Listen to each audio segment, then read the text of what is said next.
Today, my guest is Eva Medilek. Eva is a certified high performance coach, international speaker, author, and cultural inclusivity trainer. She has worked with men and women in the areas of personal development, leadership, inclusive intelligence, and mastering habits for success. She specializes in helping busy professionals have more money, time, and success without sacrificing health, well-being, and relationships in the process. She uses her personal experience along with her leadership, relationship, and high performance training to teach you how to have it all without sacrificing it all. Amazing. Eva, I'm so thrilled to have you here today. Thank you for joining me. Thank you for having me, Jennifer. I'm just super excited to be having this conversation with you. Me too. Me too. So let's not wait any longer. Let's dive in. I would love to hear, and I know our viewers would love to hear, what was it like for you when you were living under the shoulds? It's interesting because, in my age group, which is way over 50, we had this get your education, get a good job, retire at a certain age and live off your retirement. In fact, my dad still says, don't you have a pension? I'm like, yeah, no, Dad. And God bless him, he's nearly 90. But my point in sharing that is, living under the shoulds was really just for me, kind of on the hamster wheel of life, the rat race, trading my time for money, doing what I was supposed to do 9 to 5. I worked as a dental hygienist for 40 years. Wow. And, never thinking that there was more for me, Yeah. but always knowing that I wanted more, but not knowing how to get more. So I was doing what I should be doing, and even teaching my children, get a good education, get a job, and basically working to make someone else rich. Yeah. Yeah. I get that mindset of the security, get a job, go to work, get your paycheck, get your pension, all as well. But you're already saying that even then, when you were doing all the, XYZ, there was still something in you that knew you wanted more. Well, I had these dreams and these goals. I was on my second marriage, and my husband is from Germany. We actually got married in Germany, and we always had this dream of spending our summers in Europe. Well, you can't do that having a job. Right. Is anybody going to let you take, this is America. Europeans can take 2 months off, but That is true. Americans really can't. Yes. And so being in America, it's like, okay, we had this dream, these goals, these visions of what we want our life to be, but no real plan to get there. And it was just like, I'm always thinking, okay, what job can I get in Europe? How can I practice my profession over there? And then it just came to me like, oh my God, I'm working for like idiot dentist in the United States. I'll just be working for idiot dentist in another country with an accent. And it really, this depression came over me, like, that's not how I want my life to go, but I don't know what to do. Yeah. And it's interesting because as I was kind of plotting and planning, the economy crashed, and it finally caught up to me in my profession, and I was downsized and I was cut. And here I am, just on my 50th birthday, actually needing to start to interview for jobs. And it was during that interview process that was hugely humiliating, when you have to dumb yourself down to get a job. And it's like, there's no way I'm going to do this. I cannot work for anybody else again. I need to find a way out. And, but at my age, I was thinking, it wasn't that I was thinking I was too old. It was just like, but what can I do at my age? Because there is ageism out there. You get these young girls and young people out of school, and you don't have to pay them as much. Right.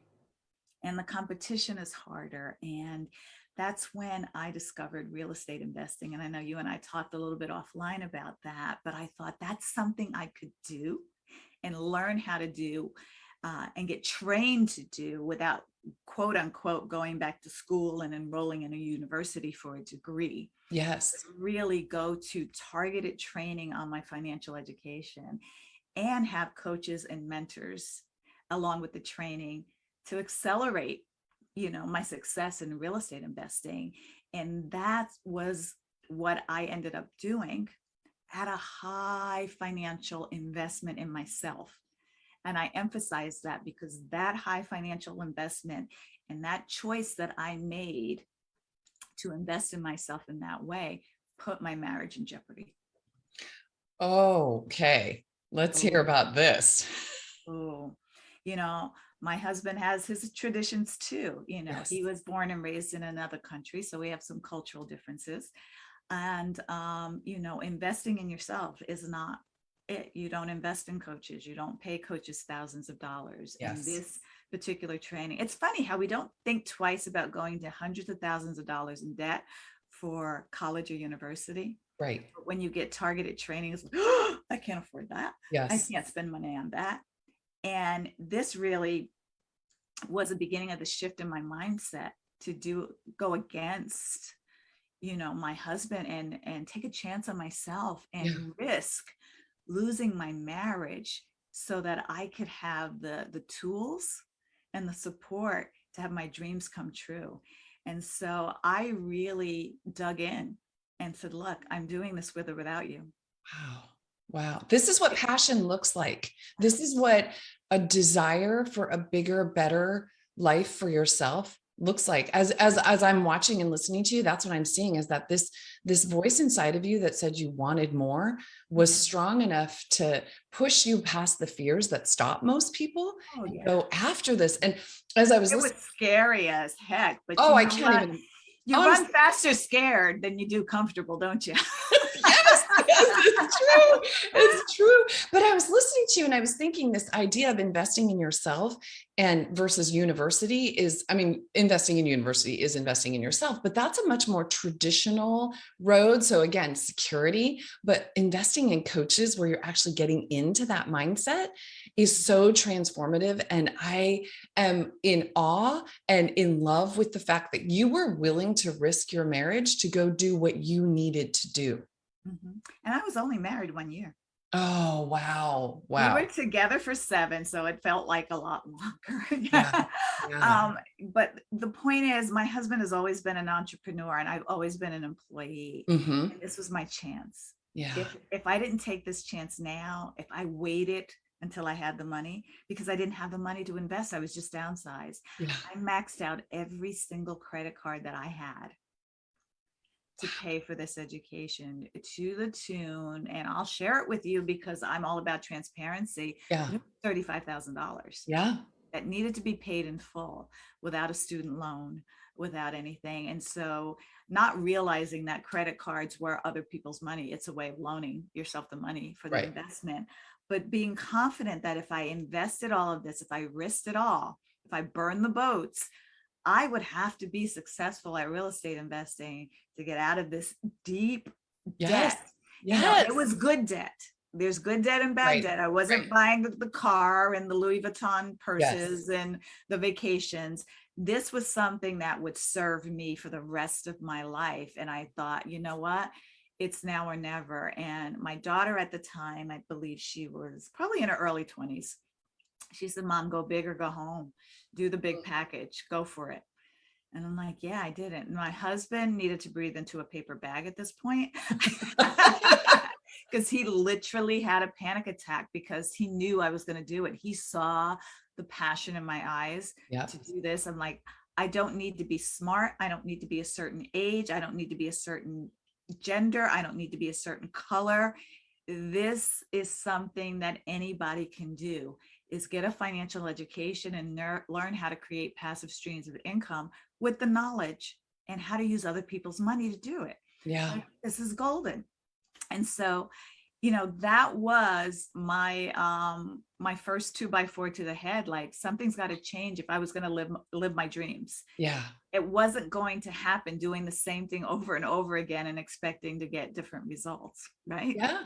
I was just, as you were saying that, I was thinking it's so interesting. We talk about the quote unquote American dream, and yet you had these dreams that people have all the time. I heard this term the other day, fantasy goals, which are just these goals we think about, but we don't ever actually work towards. So I wonder how many people watching this have that fantasy goal of like, oh, I'm going to go live in Europe for the summer, or I'm going to, you know, fill in the blank. But it's this fantasy goal that they don't ever actually take action on. You didn't just take action. You like turned everything inside out to take. Created a plan. Yes. Created a plan to do it. I mean, I do have a fantasy goal of thinner thighs. But I don't know if that's going to happen. And because of my body type, but that's the only fantasy. What is the fantasy goal I read? There's a meme like every woman's dream is to eat whatever she wants and not get fat, or something like that. Yes, Yeah. yes. That's the only fantasy goal, because fantasy goals are really, not attainable. But, for me, I started to know that if I did not take a chance and bet on myself and my success, depression was the alternative. Absolutely. Absolutely. Feeling unfulfilled, unresolved dreams. So you get this 2x4 to the head, you go make this massive investment, and just listening to you, I have no doubt that you went in 120,000% on these trainings and these goals. So what happened on the other side of this? Well, we became successful. My husband was my business partner begrudgingly. And So he got the bag and he survived the panic attack, and then he got on. Yeah. And then, but he was hands off. You're going to do everything, and I'm like, okay, I'm the one still working the day job. He's an entrepreneur, and he's, everybody struggled during the crash of 2008, 2009, and we're now in 2010. And I was like, okay, I'll do what I have to do. And here's where the next should came in. I became a workaholic and obsessed. Oh, yeah.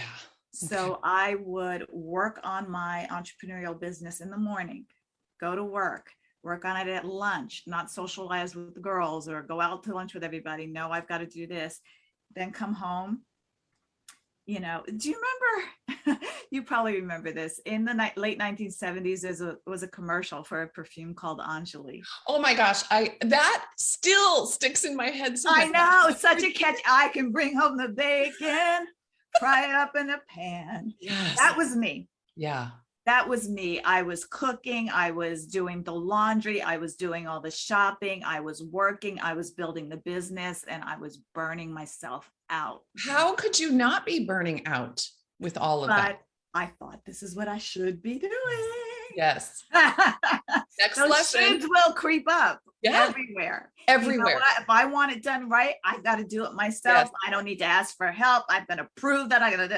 So that I was in that energy. Yeah. And in that energy, I became burnt out, stressed out, overwhelmed. My health was affected. My mood was affected.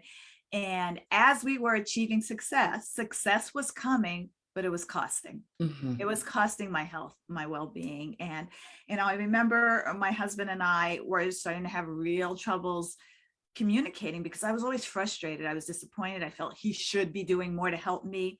I have to do everything. I know. And so there was always that heavy energy of just being overworked and always trying to get the business forward and more success, and we got success. We got our place in Berlin. That was the dream. That happened. I gave us 5 years. We did it in 4. We were moving from, earned income in real estate to more passive income strategies. The business is growing. We were actually inducted into the Hall of Fame in the company that I was getting educated in. They asked me to work for the company to teach other people how I did it. So success was coming. And I remember we went to Mexico to try to get the spark back in our marriage. And I came back from Mexico and it was great. We had a beautiful time. And I remember my husband went out to walk the dog, and I went in the kitchen and I saw he left his phone there. And I'm like, he was supposed to send me photos of a real estate, our latest real estate project where the handyman was doing some work and put in new floors so I could post on Facebook and brag, Yeah. And I picked up the phone and my heart dropped. Oh no. And it was in that moment I realized that I was going to lose everything. And he was falling in love with another woman. Oh, wow. Enter next 2x4 to the head. Mm-hmm. My first thought was, he's the last person on earth that I would expect to cheat on me. If you told me I would get a third eye or my husband would cheat, I would plan these eyelash extensions on the third eye. Like, okay, how much is that going to cost me if I added one more eye to the the appointment? But here's what else shifted for me that I want to share with your listeners, because it's something that I work with clients who are so determined to be successful that they lose sight of what their real priorities are. I knew who I was being in that relationship while I was in the busyness of doing was not somebody I wanted to be in relationship with either. Wow. What an honest reflection. And I don't know how long it took you to come to that, but that seems like one of those come to Jesus moments when you have to get It was honest. a punch in the gut.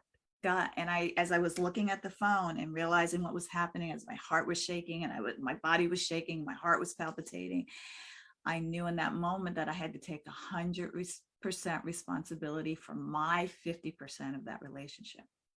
I don't imagine that if you hadn't done the kind of work that you've been doing on yourself up until this point, that reaction would have been the reaction you had. Oh no, it would have been waiting to exhale. Yeah. Clothes out in the driveway, burning them, all of that. That's why I was careful where I reached out for support when I was in this place. There were certain people that I knew if I told what was going on in my relationship, they would man bash. Mm-hmm. My husband's a good guy, a really, really good guy, but he made some self-sabotaging choices because of how he was feeling. Yep. And haven't we all in different ways? Exactly. We have all done self-sabotaging behaviors or choices. They maybe don't look like this, but who can stand up and say they've never done that to themselves? It could be overeating. Mm-hmm. It could be alcoholism. Yes. It could be some form of self-abusing or abusing others. That was his self-sabotaging vehicle. And so all that was left for me to do was to find out where he stood in that and where we were moving forward. Are we going to take this breakdown and break up? Mm-hmm. Or are we going to take this breakdown and break through? Yeah.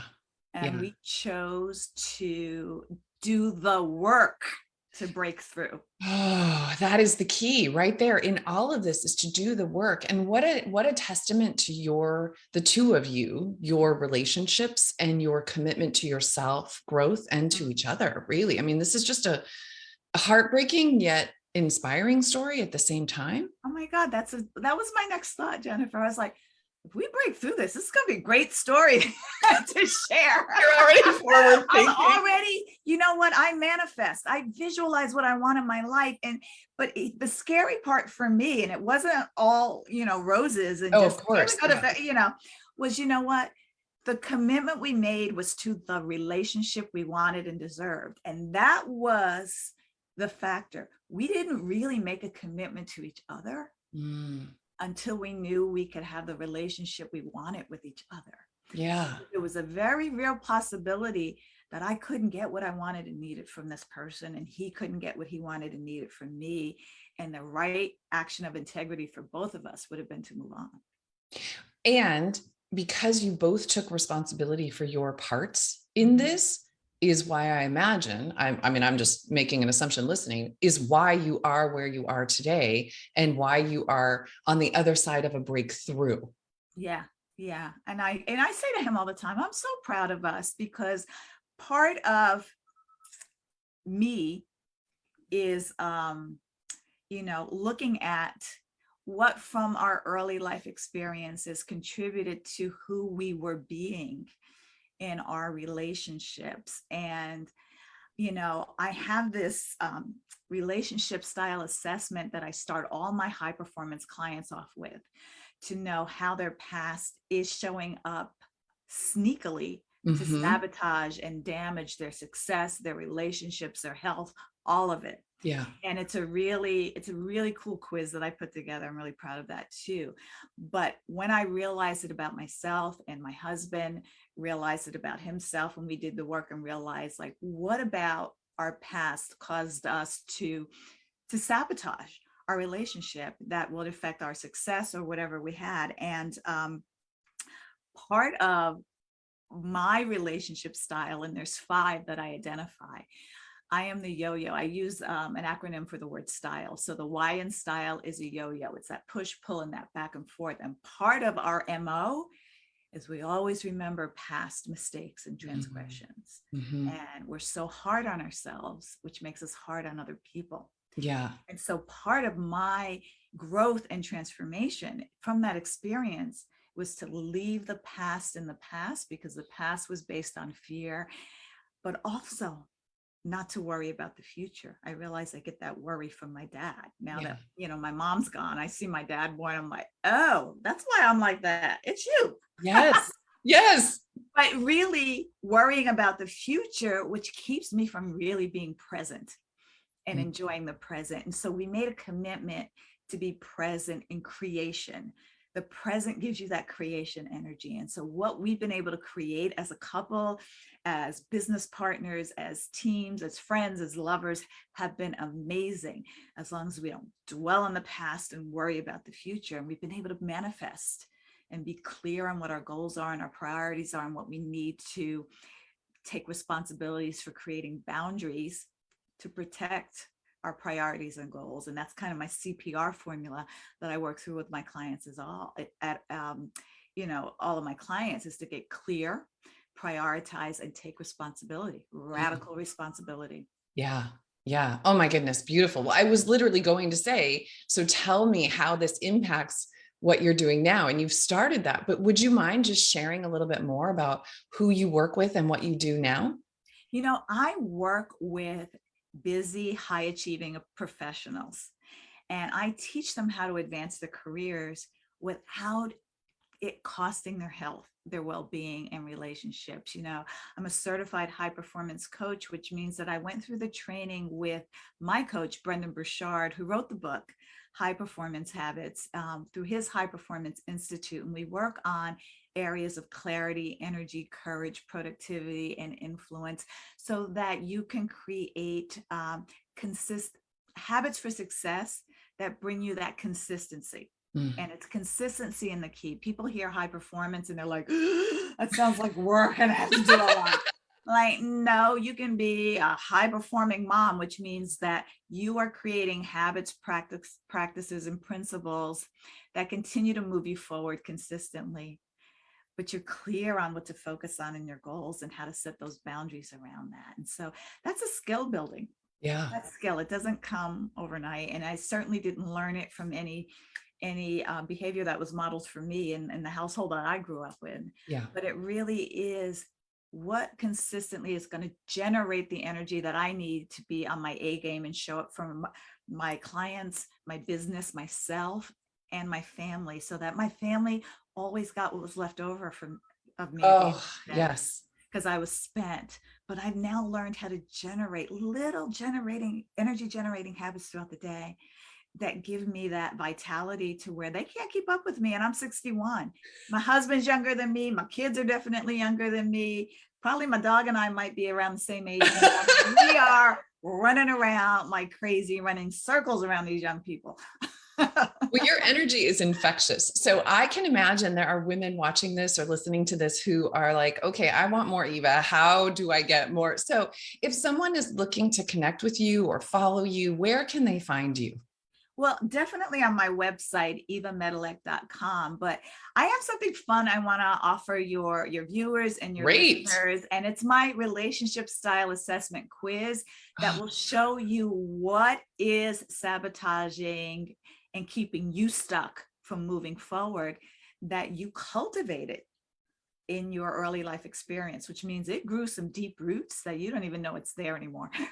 Talk about valuable information. I mean, I really want to emphasize that to anyone who's listening or watching. This is valuable information that Eva's offering to you right now, because this is what's often referred to in therapy or coaching as your blind spot, these deep rooted things that you don't even recognize are behind the scenes. So let me stop talking and let you tell them how to get this. You just evamedilek.com/quiz. Oh, okay. And it'll take you right to it. It's a 50-question quiz. And what it'll do at the end, it will generate your relationship style type and how it shows up, because you may not know how it's showing up, and things that may trigger you or things that you may habitually do that keep you from realizing the forward growth, success, momentum in your life and in your business that you may not realize, and what the transformation goal is for that. Okay, I'm going to go take this quiz when we finish this. I encourage everyone else to go and do that. And then I'm assuming on the website, they can find their way to socials if they want to follow you. Yes, you can follow me I'm on Instagram, LinkedIn as Eva Medilek, and what's the other one? Facebook. Yeah, how can I forget Facebook? I started it all. Okay, Eva, this has been absolutely riveting and inspiring, and I have enjoyed you so much, and I'm sure our listeners have as well. So thank you so, so much for joining me. Thank you. My pleasure. This was fun. It was fun. And to those of Yeah. you that are here with us, thanks for joining us, and come back next time for another episode of Stop Shitting All Over Yourself. Thanks. Bye.